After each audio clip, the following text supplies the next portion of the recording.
guys, I'm excited to finally bring this video to you. I have been thinking for months about this video. It's not my unique idea. I've seen lots of people do videos about what they like in books and what they don't like, and I've spent the last few months thinking really hard about what I like and what I don't like, because I didn't want to put a video out there and then remember a bunch of stuff that I wish I would have included. So my goal behind this video is kind of just to, for myself actually, think about what I like in books, so that I can make sure that I'm picking up these kinds of books and not always just challenging myself to read books out of my comfort zone, because I have a tendency to do that. Like, that's a good thing, but I also want to read books that I'm interested in.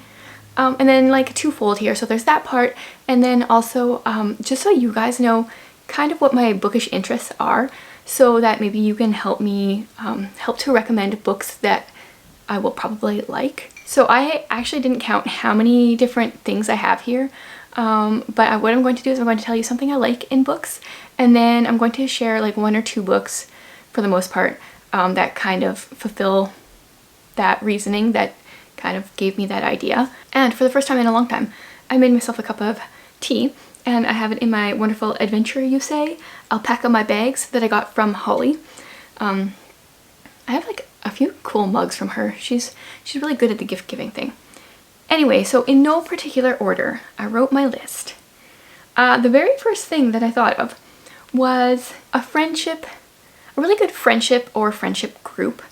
That I kind of thought of that because I'm not like huge into romance books, so I was thinking about looking on my shelves, and I was thinking about a couple different books that do this so well. Okay, and technically this is a sibling group, but one of the books I thought of for it is Little Women. I love the relationship between the four sisters in here. Like, yeah, they get on each other's nerves and annoy each other, but they are, I don't know, you can tell they really love each other. So Little Women was one of mine for that. And then my other one was like the whole fellowship in Lord of the Rings. Specifically, I know lots of people like Gimli and Legolas's relationship, and that's a good one. But I really like Sam and Frodo. I love Sam. He is such a good friend and sticks by Frodo through everything. And to me, that is really what made the story. I just like brought all the books that I was going to talk about here and spread them out because I didn't organize things, so it's just kind of chaos around here. My next thing I like to see in books is either like adoption or found family themes. This is really common in middle grade books, and I totally thought I grabbed my Forever or a Long Time book, but I can't see it right now. Anyway, I feel like that book did a really good job of explaining some of the process of adoption.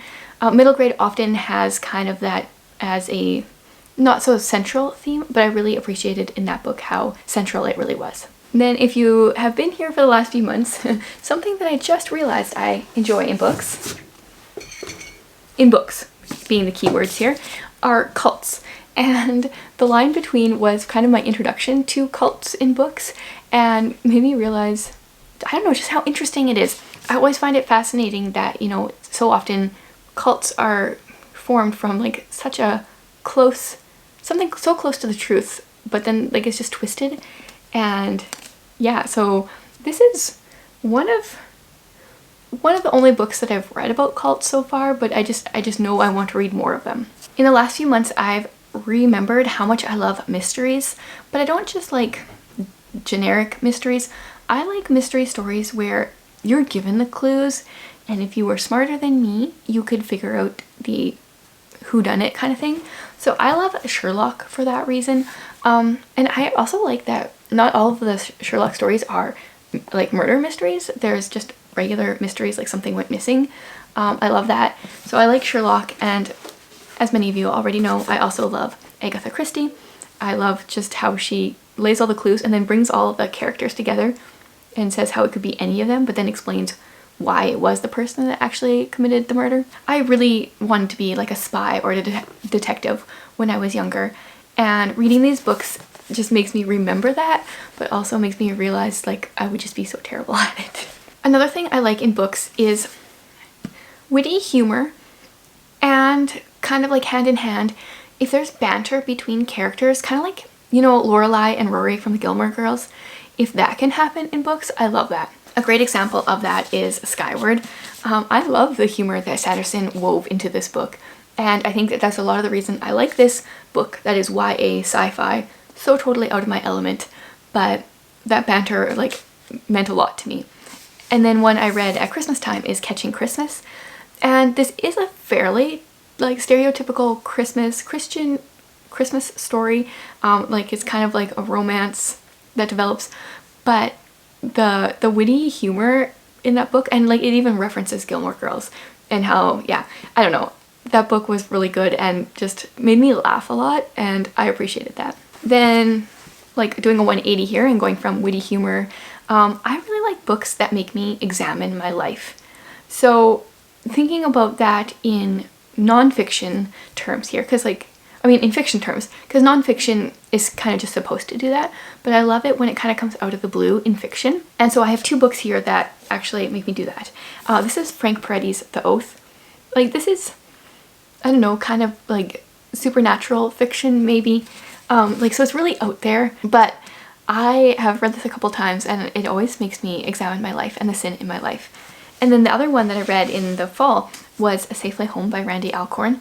And this one made me think a lot about persecution and, you know, if we're actually living our lives to, I don't know, I guess if we're willing to put ourselves out there for Christ. Not that you have to be persecuted to be living for Christ, but like, are we willing to be? Or are we just kind of like following the crowd? That's what that made me think about. And so I really like books that push me and make me think. Then I kind of have two that are very similar again. The first one is books with word puzzles. And these next two are like very typical of middle grade. I haven't really found this much in like adult fiction, but I think it should be in like adult mysteries more. So the first thing is word puzzles. And I really enjoyed Book Scavenger for this. The whole premise is that you like leave books for people, but you give them like clues as to where the book is, but you kind of like, I don't know, decode it and stuff. And this one was really fun for that. And then the other word puzzle one is Winter House. If you guys have been here for the last few months, you've seen me show you like the different word puzzles that are even in the chapter headings. Now I have to show one. I love it when characters just like talking about word puzzles and doing them, and then when it's included in the book, I think that's really fantastic.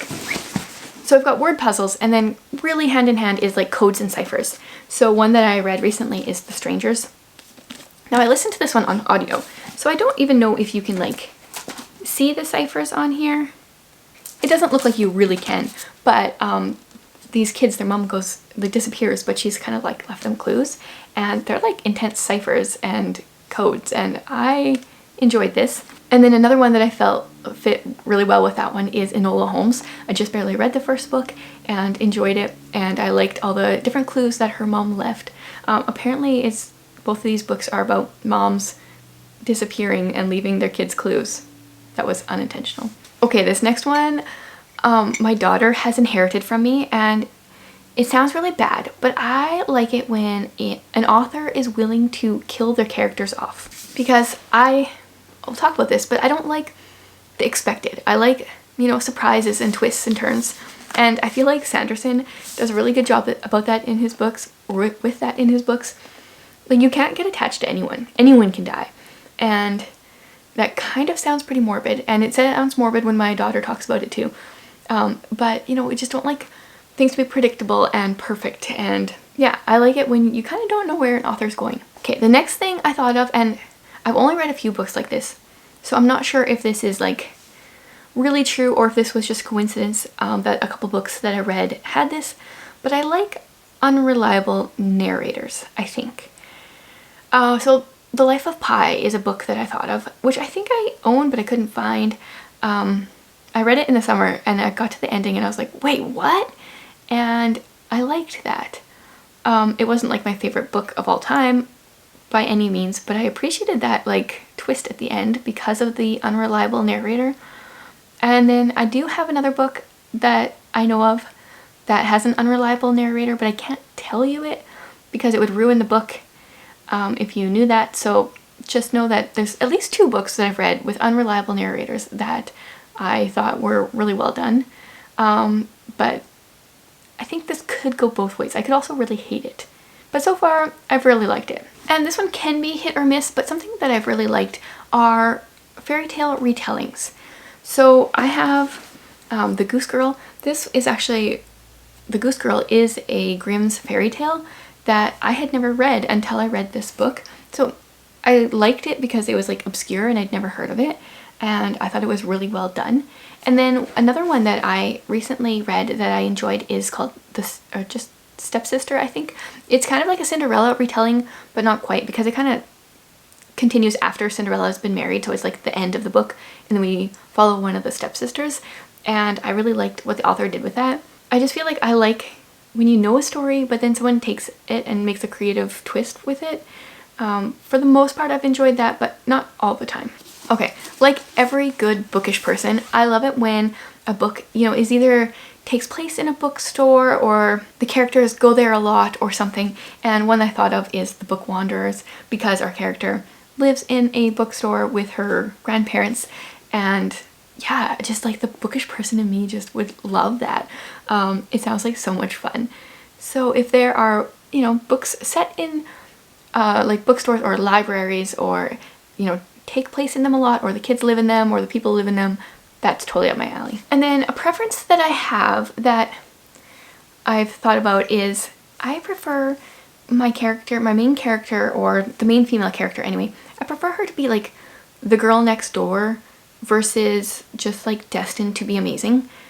And I feel like, I don't know, that just seems like that should be pretty straightforward. Maybe I'm the only person that thinks this, but I would much rather have like an average person be my main character than someone that is great at everything, because it's so unrelatable. And then one of the examples I thought of for someone that's just destined to be good at everything is like I've been reading the Keeper of the Lost Cities series so far, and I've kind of noticed a little bit of it. My daughter is, I think, on book 7 or 8. I'm only on book 3, and she keeps saying like this is one of her hang-ups with the series. Yeah, and I prefer just someone that's like a little bit more ordinary, isn't quite so amazing, but we'll see. I might change my mind as I get farther in that series, but overall I prefer more like the girl next door versus someone that's just great at everything. Then I like characters who are willing to stand up for other people. And then some books I thought that did this really well is our main character in If I Run.